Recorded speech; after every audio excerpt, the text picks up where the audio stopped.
बिस्मिल्लाहिर्रहमानिर्रहीम। अस्सलाम वालेकुम नाज़रीन, आप यूट्यूब चैनल देख रहे हैं। मैं इमरान ख़ान हूँ। नाज़रीन, आज़ाद कश्मीर की सूरत हाल जो है वो बिगड़ती जा रही है और उसका रीज़न ये है कि ये तवक्को की जा रही थी एस्टेब्लिशमेंट की जानिब से कि अवाम नहीं निकलेंगे। जो कुछ रावला कोट में किया गया उसके बाद शायद लोग ना निकलें, लोग डर जाएं, लेकिन कश्मीर के लोग ज़रा मुख्तलिफ हैं।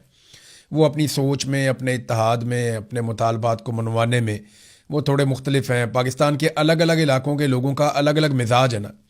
बलूचिस्तान किसी और तरह है, खैबर पख्तूनख्वा किसी और तरह है, तो आज़ाद कश्मीर के लोग डिफरेंट हैं। मकबूजा कश्मीर से हमें सीखना चाहिए था कि वो 70 साल से ज़्यादा हो गया है, इतनी बड़ी फ़ौज वहाँ पे भारत ने दाखिल की हुई है, 10 लाख के करीब फ़ौजी वहाँ पे रखे हुए हैं, फिर भी वो लोग मानते नहीं हैं और वो कहीं ना कहीं अपनी जद्दोजहद करते रहते हैं। अक्सर वो एहतजाज करते हैं, आवाज़ उठाते हैं। उनके जो हुर्रियत रहनुमा हैं वो सारे आवाज़ उठाते रहते हैं। बल्कि वहाँ से भी अब पाकिस्तान में जो कुछ हुआ उसके ऊपर कंसर्न शो किया जा रहा है। मीरवाइज़ उमर फ़ारूक का एक स्टेटमेंट मेरी नज़र से गुजरा और उससे बहुत सारे लोगों ने रीट्वीट भी किया। अब मैं इनके अकाउंट के बारे में ज़्यादा जानता नहीं हूँ, इससे पहले मैंने कभी मीरवाइज़ उमर फ़ारूक का अकाउंट स्टडी भी नहीं किया, लेकिन यहाँ पे एक ट्वीट है जिसमें वो कंसर्न शो कर रहे हैं कि जो कुछ भी पाकिस्तान में हुआ 2014 में ये अकाउंट बना था, 2,32,000 से ज़्यादा इसके फॉलोअर्स हैं। अब मैं क्योंकि बहुत सारे अहम लोग इसको रीट्वीट कर रहे हैं और वो इसके बारे में कह रहे हैं कि ये उन्हीं का स्टेटमेंट है। बहरहाल वहाँ पे भी सिंपल ये है कि कंसर्न शो किया गया जो कुछ पाकिस्तान में हो रहा है और अमन व अमान से सूरत हाल को कंट्रोल करने पे जोर दिया गया।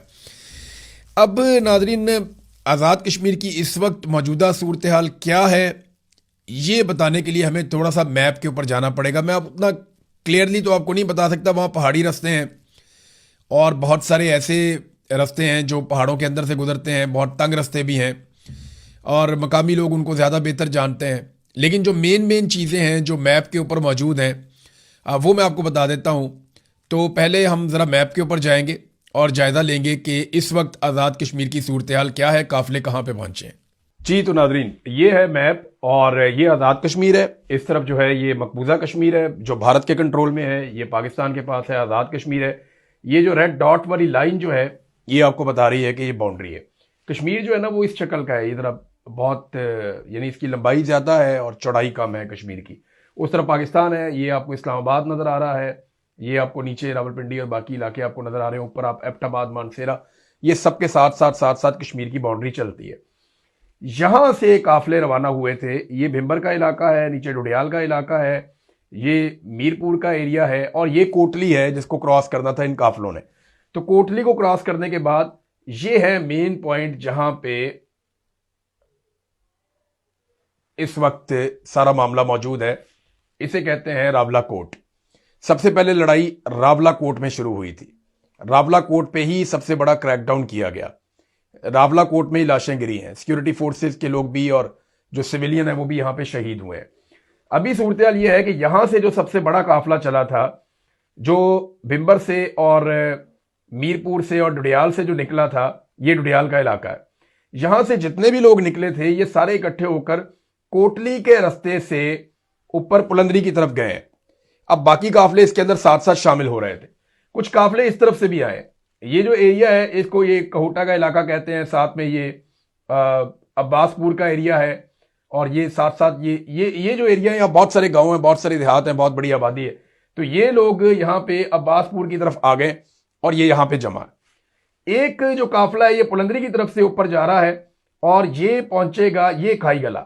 ये एरिया है जहां पे इस वक्त सबका फोकस है। जितने भी मुजाहिरीन हैं वो सारे इस एरिया में इकट्ठे हो रहे हैं, ये वाले एरिया में। अच्छा, ये सीधे सीधे इलाके नहीं है, या ऐसा नहीं है कि शाहराहें हैं, सड़कें हैं जैसे पंजाब में खैबर पख्तूनख्वा में मोटरवे से आ रहा है काफिला, ये वो नहीं है। यहाँ पे बहुत सारे पहाड़ हैं, छोटे बड़े रास्ते भी हैं, पगडंडियां भी हैं। तो वो अलग अलग रस्तों से जो कश्मीरी हैं वो जानते हैं, उन रस्तों को वहां से जाते हैं। तो अब रावला कोट के इर्द गिर्द एक तो बाग की तरफ से आने वाले काफिले, जब क्योंकि ये बाग वाले भी रावला कोट के इर्द गिर्द आ गए, ये लोग भी यहाँ पे आ गए हैं। जो नीचे से 2-3 अलग अलग काफिले चले थे वो भी पहुंच गए हैं। तो 6 रास्ते जाते हैं रावला कोट के अंदर मेन। तो उनमें से 3 मुख्तलिफ जगहों के ऊपर इस वक्त जो मुजाहिरीन हैं, जो कश्मीरी नौजवान हैं, वो यहाँ पे मौजूद हैं। कश्मीरी बहुत बड़ी तादाद में अपने मुतालबात अपने साथ लिए हुए और सिक्योरिटी फोर्सेज ने रावला कोट को कंट्रोल किया हुआ है। यहाँ रावला कोट के अंदर, क्योंकि इसको एक स्ट्रेटेजिक लोकेशन के तौर पे देखा गया था कि रावला कोट को कंट्रोल करेंगे, यहाँ पे मुजाहिरीन का जोर तोड़ा जाएगा, इस जगह पे मुजाहिरीन को रोका जाएगा और यहां से जोर तोड़ने के बाद इस तहरीक को कुचल दिया जाएगा। लेकिन प्लान बी की एक बात सामने आ रही है। मैंने अपने सोर्सेज से जब बात की तो मुझे पता चला एक प्लान बी भी है और उस प्लान बी को एग्जीक्यूट किया जाएगा। हो सकता है रावला कोर्ट के अंदर ये लोग दाखिल ना हो या उसको अवॉइड करने की कोशिश करें या रावला कोर्ट के अंदर से एक एहतजाज शुरू हो जाए या इसी जगह के ऊपर एक धरना दिया जाए। कुछ आप कह नहीं सकते, लेकिन फिलहाल उनके पास एक प्लान बी है। कुछ चीजें मुझे आइडिया है, कुछ लोगों ने मुझे बताई, उन्होंने कहा जी हम अमानतन आपको बता रहे हैं, इस वक्त कुछ चीजें आपने डिस्क्लोज नहीं करनी। बहरहाल ये है जनाब, रावला कोर्ट नीचे से लोग जा रहे हैं हजीरा के रास्ते से और खाई गला की तरफ जा रहे हैं, जबकि जो मंग की तरफ से रास्ता जा रहा है वहां से भी लोग आगे बढ़ रहे हैं। तो पुलंदरी वाला काफिला या नीचे से जो काफिले निकले थे वो सारे काफिले इकट्ठे होकर रावला कोर्ट के दरवाजे पे पहुंच गए। सबकी नजरें रावला कोर्ट के ऊपर थी और अभी तक हैं और लोग आहिस्ता आहिस्ता आगे बढ़ रहे हैं, रावला कोर्ट की बाउंड्री के अंदर दाखिल हो रहे हैं, लेकिन अभी उन्हें आगे बढ़ने से रोका गया। ये है जनाब मुजफ्फराबाद जो सबकी मंजिल है, यहां पे सारे फाइनली आना चाहते हैं। कश्मीर का एक बहुत बड़ा हिस्सा जो है आजाद कश्मीर का, ये मुजफ्फराबाद से ऊपर है, इसको हम नीलम वैली कहते हैं। तो नीलम वैली से भी काफिले नीचे की तरफ आएंगे तो वहां पे भी रास्ते रोके जा रहे हैं और यहां पे इस वक्त रावला कोर्ट मेन एरिया बना हुआ है। रावला कोर्ट से ऊपर बाग है और फिर रास्ता नहीं रोका जा सकता। उसकी वजह यह है कि आगे रास्ते इस तरह के हैं, पहाड़ इस तरह के हैं और मल्टीपल रूट्स हैं, कश्मीरियों का बड़ा कंट्रोल है, तो फिर आगे रास्ता आप नहीं रोक सकते। तो इस पॉइंट के ऊपर इस वक्त सबका फोकस है। नाज़रीन, आपने देखा मैप पे मैंने आपको जितना मैं समझा पाया, क्योंकि मैंने वहाँ पे कुछ सहाफ़ियों से बातचीत की, मकामी लोगों से बातचीत की, मैंने वहाँ पे ट्रैवल तो किया है लेकिन कभी इस अंदाज में मैंने चीज़ों को नहीं देखा। लेकिन जो मुझे समझ आई वो चीज़ें मैंने आपको बताई कि कहाँ कहाँ से काफिले किस किस जगह पे पहुँचे हैं और रावला कोर्ट पे क्यों सबकी नज़र है। रावला कोर्ट को जो है ना वो एक स्ट्रेटेजिक नुक्ता नज़र से इम्पॉर्टेंस दी गई है और वहाँ पे बहुत बड़ी फोर्स इकट्ठी की गई है कि यहाँ से अगर हम नाकाम बना देते हैं इस तहरीक को तो फिर ये तहरीक आगे कामयाब नहीं होगी। एस्टेब्लिशमेंट के दिमाग में ये चल रहा है। लेकिन अगर ये लोग यहाँ से आगे बढ़ जाते हैं और कामयाब हो जाते हैं इस तसादुम को अवॉइड करने में, जिससे पूरे पाकिस्तान का भला इसी में है कि तसादुम को अवॉइड किया जाए, तो फिर तो सूरत हाल बदल जाएगी, ये अपने मुतालबात भी मनवा लेंगे। मैं चंद दिनों से एक बात कर रहा हूँ और मैं इस बात पे कायम हूँ क्योंकि मेरे पास फर्स्ट हैंड इन्फॉर्मेशन है। एक तो मैं आपको बता देता हूँ, जो आज़ाद कश्मीर के कठपुतली वज़ीर आज़म हैं फैसल राठौर साहब, बेशक उन्हें ये लफ्ज़ बहुत बुरा लगता होगा लेकिन हकीकत यही है कि वो वहाँ पे सेक्टर कमांडर से पूछे बगैर वो कोई एक काम भी नहीं कर सकते और जब तक कि उन्हें इजाज़त ना मिले तो वो आज़ाद कश्मीर में दाखिल भी नहीं हो सकते। वो इस्लामाबाद में मौजूद है और इस्लामाबाद में भी वो कोई मूवमेंट, कोई मुलाकात, कोई चीज़ें एस्टेब्लिशमेंट की मर्ज़ी के बगैर नहीं कर सकते। तो कठपुतली वज़ीर आज़म को इतनी बड़ी गाली नहीं है। अगर आप हैं तो फिर आप हैं।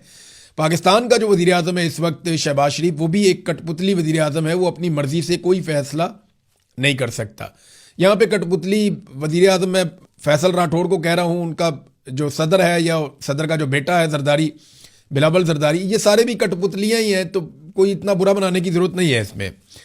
अच्छा, अब मामला ये है कि ये जो कठपुतली वज़ीर आज़म है ये इस्लामाबाद में है और वापस नहीं आ रहे। इन्होंने बड़ी वजाहत के साथ अपनी पार्टी की आदत को बता दिया कि इलेक्शन मुलतवी करवाएं, जो मर्ज़ी करें आप। और अब इनके करीबी सोर्सेज जो हैं आज़ाद कश्मीर की हुकूमत के, वो ये बताना शुरू हो गए हैं कि आज़ाद कश्मीर में इलेक्शन मुलतवी करने का फ़ैसला कर लिया गया है। यानी एस्टेब्लिशमेंट ने यह फ़ैसला किया है कि किसी भी सूरत में उन्होंने ये मुतालबात तस्लीम नहीं करने जो आज़ाद कश्मीर के लोग जिनके लिए बाहर निकल रहे हैं। ख़ास तौर पे जो 12 नशिस्तों वाला मामला है, देखें ना, 12 नशिस्तें अगर छोड़ देते हैं पाकिस्तान की एस्टेब्लिशमेंट, उसमें वो कहते हैं जनाब मामला ये है कि ये तो मकबूजा कश्मीर के लोगों के लिए हमने रखी हुई है और ये तो इजहार यकजहती के लिए हमने रखी हुई है। तो इजहार यकजहती करना है कश्मीरियों के साथ या कश्मीर को आज़ाद भी करवाना है? 75 साल से कश्मीर को आज़ाद करवा रहे हैं, आज तक उनके साथ इजहार यकजहती कर रहे हैं। उनकी सीटें चाहिए उनके नाम के ऊपर, वहाँ से आने वाला पानी भी चाहिए, उनके नाम के ऊपर आलमी सतह पर सियासत भी करनी है, उनके हकूक़ के लिए आपने आवाज़ भी उठानी है। लेकिन जब कश्मीरी खुद हकूक़ मांगे तो फिर उनको आपने मारना भी है, उनको डंडे भी मारने, उन पर गोली भी चलानी है। ये बड़ा नामुनासिब है रवैया। तो कश्मीर की आज़ादी के लिए हमने अमली तौर पे क्या किया? हमने जंगें लड़ी लेकिन हमने कश्मीर का कोई 1 इंच फतह नहीं किया। ये शुरू में जो कबायली गए और जिन लोगों ने मिलकर कश्मीर को फतह किया या कश्मीरियों ने खुद जोर लगाया, तो एक खित्ता आज़ाद कश्मीर बन गया और फिर एक लाइन ऑफ कंट्रोल बन गई कि उस तरफ इंडिया के कंट्रोल में कश्मीर है और इस तरफ जो है वो पाकिस्तानी फ़ौज मौजूद है और एक आज़ाद कश्मीर है। अब आज़ाद कश्मीर बन तो गया लेकिन आज़ाद कश्मीर के लोगों के हकूक़ पे कब्ज़ा किया गया। वो लोग ये कहते हैं जनाब कि ये 12 नशिस्तें जो है ना, इनके ज़रिए से एस्टेब्लिशमेंट यहाँ पे कंट्रोल करती है, तो हम नहीं चाहते कि एस्टेब्लिशमेंट हमें ऐसे कंट्रोल करे। अब एस्टेब्लिशमेंट ने साफ पैगाम दिया तलत हुसैन को प्रोग्राम के बीच में कि यार 12 सीटें तो हम नहीं छोड़ते, यहाँ अपने अपने बंदे लाने ही लाने, इनके जरिए से हम हुकूमत बनाते हैं तो हम कैसे छोड़ दें। तलत हुसैन ने वो पैगाम पढ़ के भी सुना दिया। अब वज़ीर आज़म आज़ाद कश्मीर जो है उन्होंने जब सारी सिचुएशन सामने रखी तो दो ऑप्शन है। एक, या तो वो कहते हैं कि इस ऑपरेशन को रोकें, मुज़ाकरात करवाएं, चीज़ों को नॉर्मलाइज करवाएं और फिर आप इलेक्शन की तरफ जाएं, तो फिर आपके चांसेस है कि धांधली वांधली करके आप चीज़ें कंट्रोल कर लेंगे। दूसरा जो ऑप्शन है वो ये कहते हैं फिर इलेक्शन ना करवाएं आप। अगर आपने ये कत्लेआम करना है और इस पूरी तहरीक को ताकत के साथ कुचलना है तो उसमें आपको सैकड़ों लोग मारने पड़ जाएंगे या दर्जनों लोगों को आपको मारना पड़ जाएगा। तो जब आप इतने सारे लोगों को कत्ल कर देंगे, हर इलाके में लाश जाएगी, पहले ही कश्मीर की आबादी को बहुत ज़्यादा नहीं है, ये बात वहाँ जंगल में आग की तरह फैलेगी और सारे लोग इकट्ठे हो जाएंगे। तो फिर आप इलेक्शन को ख़त्म कर दें, फिर आप 2 साल इलेक्शन ना करवाएं कश्मीर में और बतौर एडमिनिस्ट्रेटर फैसल राठौर साहब की ख्वाहिश है कि उनको कंटिन्यू करने दिया जाए। ये 2 चीज़ें हैं। लेकिन इसके साथ साथ वो बड़ी चालाकी और होशियारी के साथ पाकिस्तान भर के मीडिया को ऑफ द रिकॉर्ड और बाद औक़ात ऑन द रिकॉर्ड अपने लोगों के ज़रिए से ओवरसीज़ पाकिस्तानियों को सबको वो ये कहते जा रहे हैं कि मैं तो मुज़ाकरात का हामी हूँ, मैं तो मुज़ाकरात करना चाहता हूँ, फौरी तौर पर मुज़ाकरात होने चाहिए। कहाँ है एक्शन कमेटी वाले मेरे भाई, उनको मेरे साथ बिठाएं ताकि हम उनके साथ मुज़ाकरात करें। तो दूसरी तरफ वो ये वाला प्रोपेगेंडा भी साथ साथ फैला रहे हैं। तो ये बड़ा ज़बरदस्त खेल है जो खेला जा रहा है। इसमें पीपल्स पार्टी, PMLN, ये सारे बराबर के शरीक हैं, ये मिलकर एस्टेब्लिशमेंट के साथ ये खेल खेल रहे हैं। लेकिन अब करना क्या है? देखिए, इस वक्त जो फार्मूला है वो ये है कि ताकत के ज़रिए से, भरपूर ताकत के ज़रिए से अवामी एहतजाज को कुचल दिया जाए, चाहे उसके अंदर कितना भी नुकसान हो। मीडिया इसको दिखाएगा नहीं और आलमी सतह पर खबरें जाने नहीं दी जाएंगी और कश्मीरियों को जो उनकी हकूक़ की मूवमेंट है उसके समेत कुचल दिया जाए। और फिर पाकिस्तान पीपल्स पार्टी के लोग जो अभी वज़ीर आज़म में कठपुतली फैसल राठौर, ये लोग मैदान में आए और आकर के आए जी बैठे बात करते हैं। बीच में से ही बंदे चुने जाएं और बैठकर बातचीत की जाए कि नहीं जी देखें वो गलत लोग थे, हम तो आपके साथ हैं, हम तो कश्मीरी हैं, कश्मीरियों के हकूक़ के लिए खड़े हैं। कुछ हकूक़ कश्मीरियों को दे दिए जाएं और कुछ चीज़ें जो है उनको रोक लिया जाए, जो एस्टेब्लिशमेंट की रेड लाइन है वो क्रॉस ना की जाए, तो फिर चीज़ें नॉर्मलाइज हो जाएंगी। और ये लोग जो इस जुल्म और बर्बरियत का हिस्सा है, ये कल को अवाम के साथ हमदर्दियाँ हासिल करने के लिए इकट्ठे भी हो सकते हैं। तो एक प्लान तो इनका ये भी है। लेकिन प्लान तो अल्लाह रब्बुल इज़्ज़त बनाता है ना, असल प्लान तो होता है हमारे रब का। इंसान की प्लानिंग तो धरी की धरी रह जाती है। अब देखना यह है कि रावला कोर्ट में जो प्लान बी है वो क्या सामने आता है। इस तसादुम को अवामी एक्शन कमेटी के लोग किस तरीके से अवॉइड करते हैं, क्योंकि जो लोग हैं वो तो बहुत गुस्से में हैं। जो वीडियोज आ रही हैं उनमें लोग बहुत गुस्से में हैं, बहुत ज़्यादा शिद्दत के साथ वो चाहते हैं कि उनका सामना भी हो जाए अगर सिक्योरिटी फोर्सेस से, तो हम पीछे नहीं हटेंगे।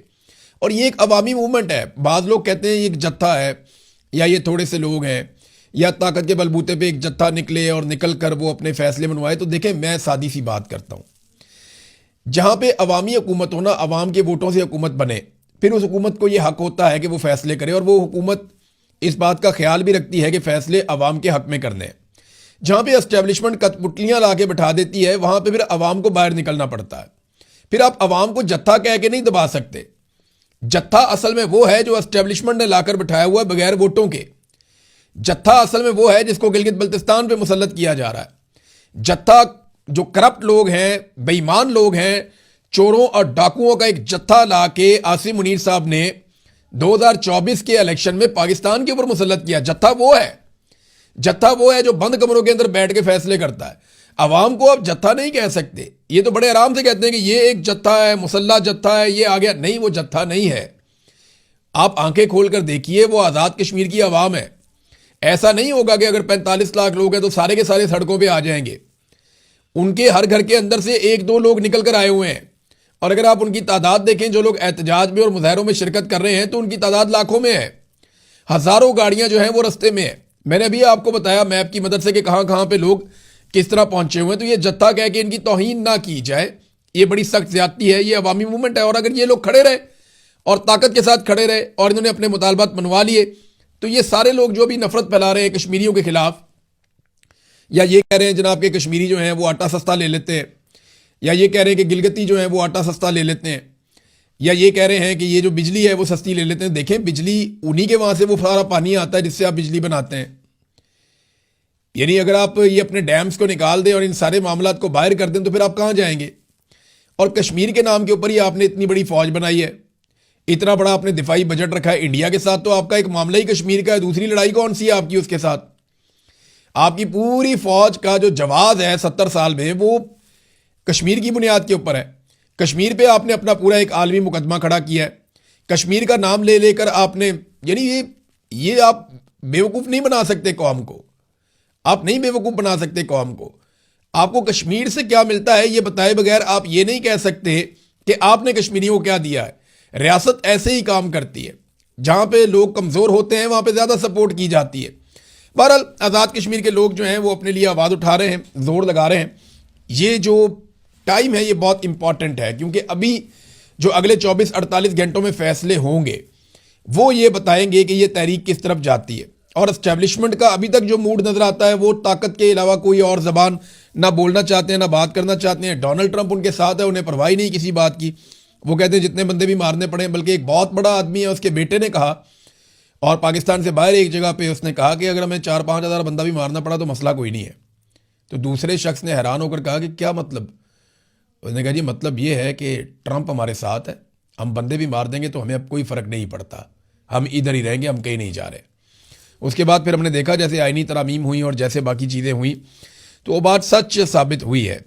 नाज़रीन, पाकिस्तान आर्मी का एक हेलीकॉप्टर MI-17 मुजफ्फराबाद के नज़दीक गिरकर तबाह हो गया, और इसके गिरने की वजह जो है वो टेक्निकल बताई जा रही है। इसमें कौन से ऑफिसर्स थे इनके बारे में भी कोई इतला नहीं दी गई, लेकिन इब्तदाई इतला के मुताबिक 2 अलग अलग क्लेम्स आ रहे हैं, एक में कि 17 लोग थे, एक में 21 लोग थे।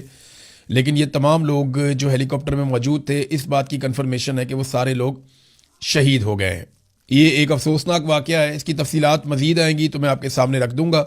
अभी फ़िलहाल आज़ाद कश्मीर की सूरत हाल के ऊपर मैं सिर्फ वन लाइनर आपको बता दूं कि अगले 48 घंटों में जो कुछ भी जॉइंट अवामी एक्शन कमेटी करेगी और जो सिक्योरिटी फोर्सेस करेंगी उस पर इन्हिसार होगा कश्मीर के मुस्तकबिल का, कि कश्मीर का मुस्तकबिल क्या होगा और कश्मीरी किस तरफ खड़े होंगे और वो क्या फ़ैसला करेंगे। लेकिन सबसे बेहतर तो यह है कि अवामी राय का एहतराम किया जाए।